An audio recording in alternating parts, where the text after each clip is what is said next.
Ciao, I'm Julia K. I'm glad you are here. Nobody has visited me in ages. It's been years now. I must tell you my story, but I don't know where to begin. There is so much that I should start from my childhood, but my memories of these times are vague. I only remember the summer of 1929, when they sent me off to stay with my nanny.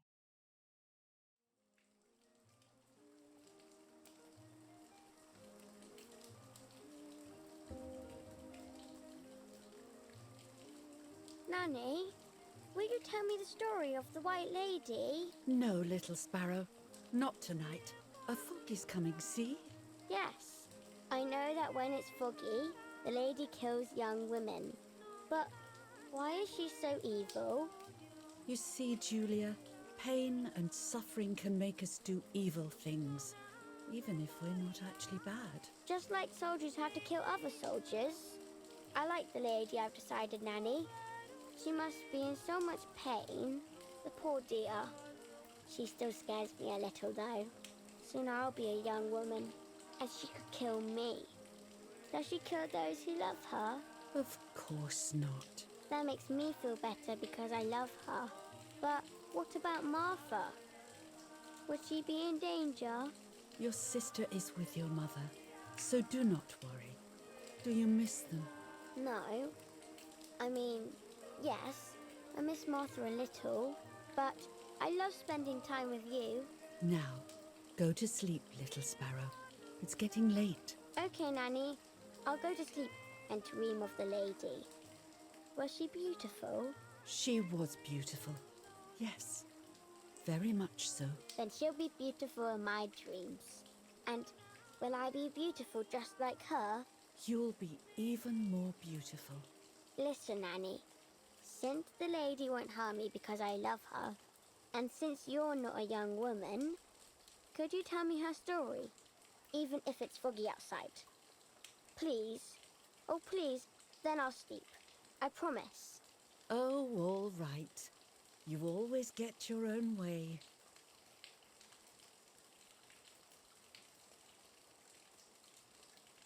I loved Nanny and I loved that story. Every time I heard it, it sounded like a new and more mesmerizing tale. Every night I would ask her to tell me about it, even though it scared me. Even now I can remember every single day of that time and how happy I was.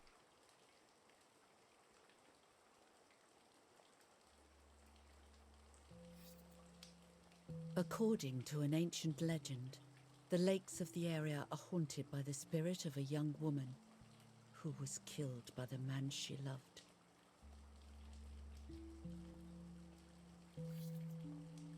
She was expecting a lover's stroll by the lake, gazing out at the old tree growing on the lake's island.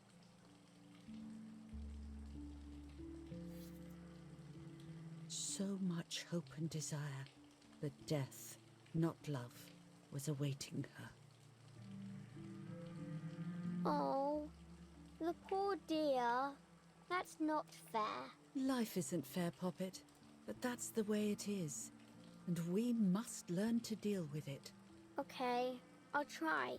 But it makes me so mad. Keep on reading, Nanny. In despair, the man confessed he had killed her out of jealousy.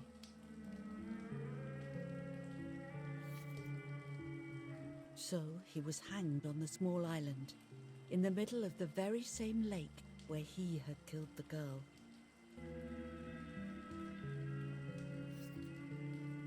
They searched everywhere, but the girl's body was never found.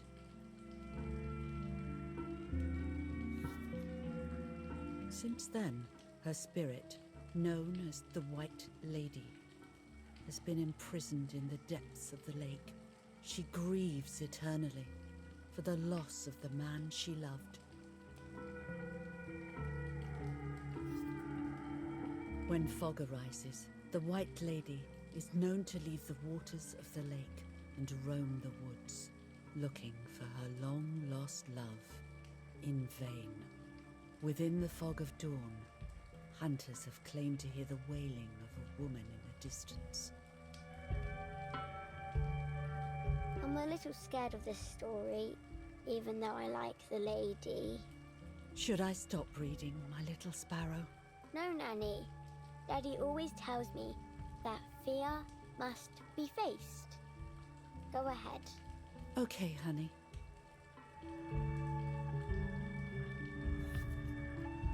Every time the sad memory of the night she perished stirs in her soul, she takes the life of a young woman by slaying such a life in its youth.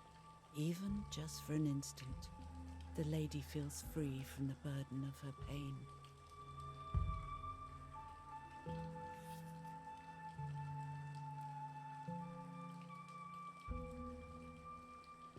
Good night, Nanny. Good night, my love. I spent almost 3 years with the nanny, but when I came home, I quickly forgot how to be happy. My memories do not return until 15 years later, in 1944, when I stayed in that house. I enjoyed setting up cameras in the woods by the lake. My father created a device that attached to the cameras. It would make them take pictures at set intervals.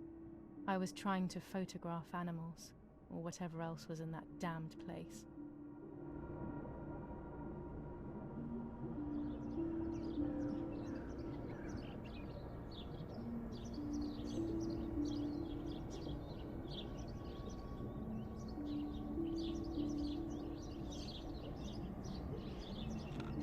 Reel off the film.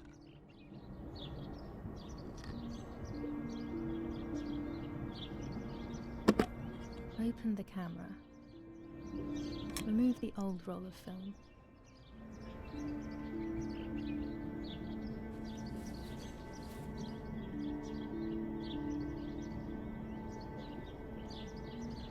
Put the new film in.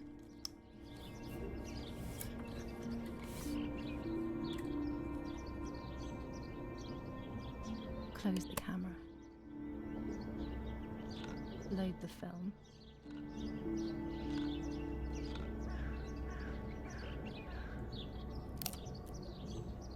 Activate the timer.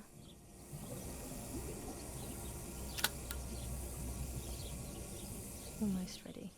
Now to bring the image into focus.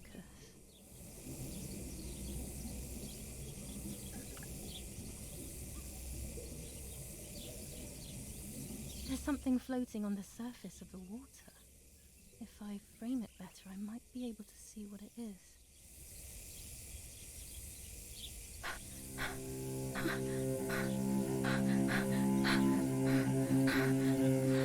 What? Is that a person? I must help them.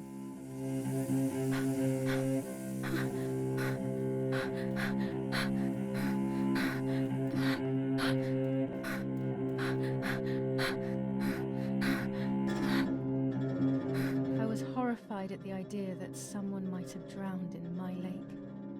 The lake was my world, where I would spend entire days daydreaming.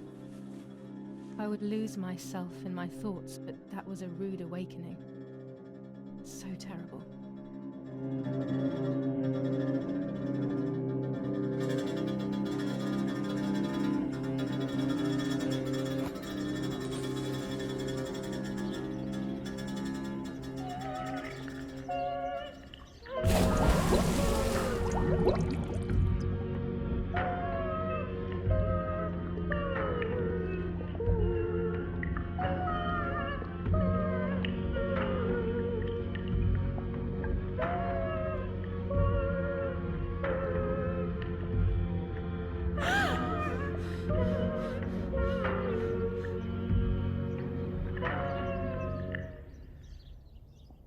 I instantly noticed that the person was wearing one of my dresses. I was scared. I dragged that lifeless body as best as I could to the shore, trying not to drown myself. Only when I lifted her in my arms did I realize who she was. It was my sister, my twin, a part of me, dead. Impossible to comprehend. I was desperate. I didn't know what to do or to think.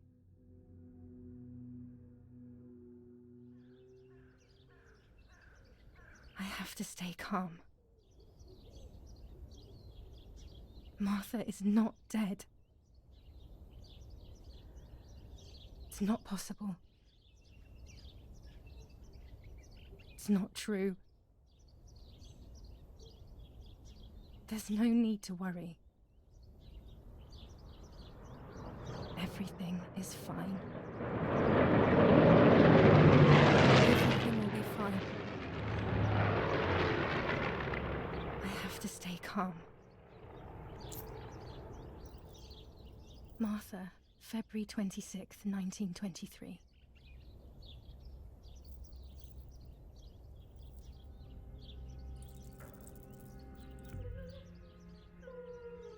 Is everything okay?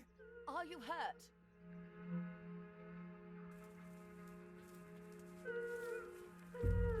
What are you doing? Go, Eric, run! My parents ran towards me. My mother hugged me. She, who detested me, was now cuddling me. Her warmth filled me with life, and the pain became bearable. I felt protected. Martha, are you okay? She asked me, speaking slowly in order to let me read her lips. She thought I was deaf. She thought I was Martha. I didn't want the moment to fade, so I meekly nodded my head.